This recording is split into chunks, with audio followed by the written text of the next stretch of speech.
Or, I thought we discussed that basically if we have 10 people apply for a vacancy, all 10 of them would be presented to council. We'd have an open discussion, be able to ask questions, and then in some cases, like Ryan said, some cities, they pare it down to an agreed upon 5, and then you just kind of keep voting until you reach consensus on one. You know, the process doesn't seem like it's going to take that much longer than, at least not in a time period measured in days or weeks, much longer than the current process that we have. Now, hours involved, it's going to probably take a little bit of an investment in time by the council members, but you know, in the interest of being inclusive, I have no problem with making this change as mayor. Well, my concern, and let's say, for example, we have 6 applicants, is in, I guess, the flip side of that is that if they're not available to come on a Monday for their interviews, they might not be available on Mondays for council meetings. So I guess it could be a test, but where it is and where it stands right now is there is some flexibility within that scheduling for the interview process. We would lose some of that with this process of the open interviews in council chambers without having to call special meetings to do so. Does that thin the pool by doing that, or is that, and that might be just trial by fire. If you can't make a Monday meeting for the interview, then Mondays are an issue already, so that might already be a first qualification that you haven't been able to meet.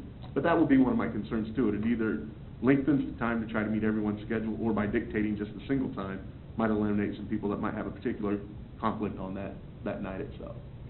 They are going to have applications, so we would get to know, I would think, right? Yeah, they're going to use the same kind of public service application that we basically use for the other boards and commissions. Would there be any prohibition against contacting those applicants individually if necessary, or would that would that constitute a open meetings violation? Yeah, by whom? I mean, if it's the body as a whole. Well, no, I mean, you know, for instance, if I had a question for one of the applicants, or even more, I guess I could pair up with 2 or 3 others and say, hey, we want to interview you over the phone because you're not going to be able to make the meeting. But certainly, if all of us did it in the blind, basically, and didn't know that, you know, what the results of that interview were, then it wouldn't be a violation, I would think. Yeah, I mean, you know, you reaching out to an individual applicant wouldn't be precluded under state law. Right. You might establish some rules or some procedural rules through the process that would prohibit that. But if each one of you reached out to each of the applicants and to talk to each of them, then that could be deemed to be a violation of the Kansas Open Meetings Act as a serial meeting. So I wouldn't encourage that type of process. I wanted to just go back to the first thing during the introduction when we're talking about passing a charter ordinance. I thought you had mentioned that all members of the governing body had to be present to vote. No.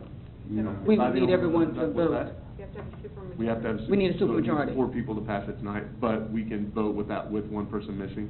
Yes. Yeah. Okay, I'm sorry, I must have misheard. I thought you had said that at the first. Yeah. Well, and one of us is really excited to be voting on something.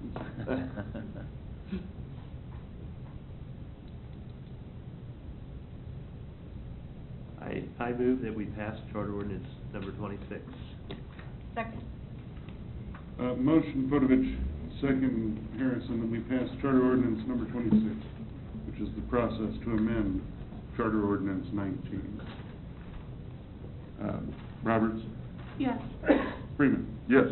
Podovich? Yes. Morrow? Yes. Harrison? Yes. Charter Ordinance number 26 passes.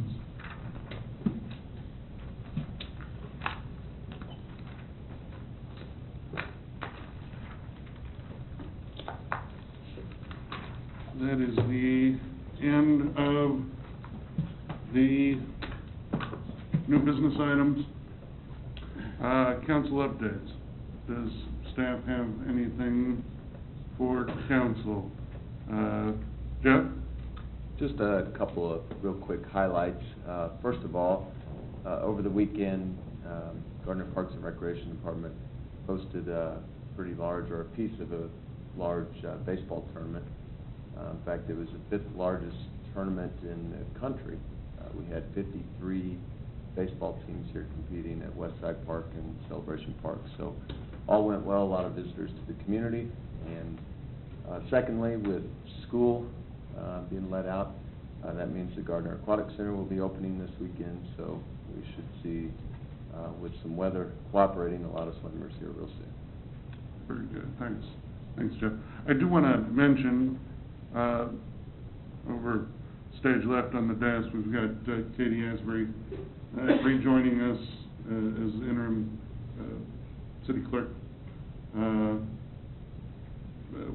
Kim Leroy left, on to bigger and better things with a statewide opportunity with a statewide politician, a legislator.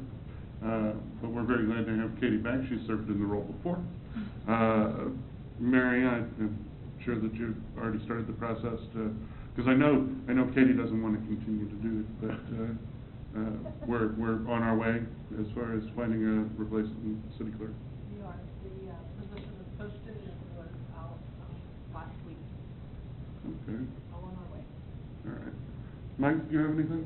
I don't. Ryan? No. Okay. I thought you were hiding over there from me for a minute. Chief, anything from you? No, sir. I understand Citizens Police Academy graduating class last week. Went very well, received a lot of positive feedback on it. Very well, thank you. Okay. Well, and how many graduates this time? I think we had right around 14. Fantastic, okay. Ryan, our nose-all queen? As far as I know. Cheryl? Anything? It's an economic development week. You probably have heard from the consultants. They're visiting the city this week and working on the economic development strategic plan. All right. Does council have anything for staff? I do. Tori? With this being the 3rd meeting with public comments regarding residency issues of Councilmember Fodovich, how do we proceed with the motion of censure? I know it's not on the agenda, so we don't normally vote on things not on the agenda. However, and I've mentioned this to some other people, I think it's personally wrong if a person is not living in Gardner to be a city council member. So, how do we proceed with the motion of censure? I believe you make a motion. I didn't know because it's not on the agenda, so I didn't want to. Yeah. I didn't know. Yeah, that's, you are a member of the body, in good Okay. standing. If there's a motion that you would like to make, she can make the motion. If she gets a second, we get a vote on it, correct? That's probably right. Okay. I make a motion that we censure Councilmember Fodovich for the ongoing residency issues and the fact that his residency is in Olathe, not Gardner, Kansas.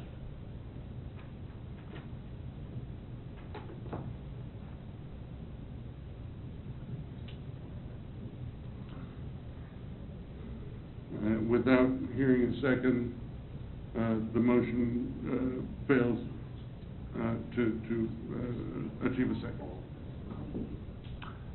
Any other council members have updates for staff? Sure.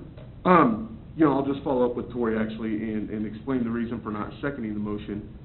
The reason because Councilman Schutt's not here this evening. I know it's something that he actually holds very dear and would be disappointed not to be part of that conversation because it's something I believe he's either discussed either in closing of the meeting. So I wanted to wait for him to have that opportunity, Tori, to be frank about it.